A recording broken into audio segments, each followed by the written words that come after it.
Once someone with dismissive avoidant attachment has deactivated inside of their romantic relationship, their thoughts are almost always the same. Here's what they are.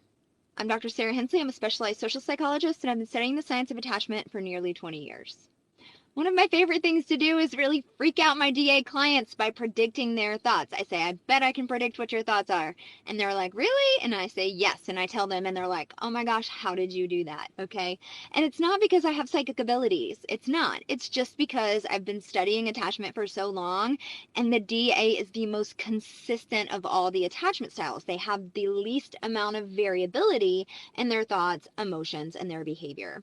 So what are their deactivating thoughts? And these thoughts for the DA are so powerful because you have to remember they're working very hard to suppress their emotions and intellectualize everything. They're trying to stay up in their head. So their thoughts are so powerful when they start to pull away, or what we call deactivate, inside of a relationship. So the thoughts are generally, I don't like XYZ about the person, and oftentimes there's small things that could totally be worked through with a minimal amount of effort, but the DA is magnifying them in terms of incompatibility way greater than they should be. They think, I just can't meet this person's needs. They want too much. When really it's often their partner's not wanting too much, they're just giving way too little, right? And they don't realize it. Their thoughts are often like, oh, here we go again when it's conflict.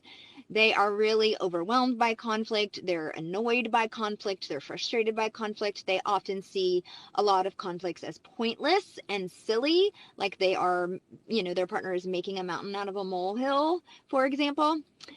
They often think, oh, okay, well, maybe you should just find somebody else that can meet your needs. So they often think, I'm just not the person for them. They want too much, and I'm not the person that can give them their big needs that they want. However, the dismissive avoidant is very convinced by these thoughts. Oftentimes, they will even start doing something you wouldn't believe.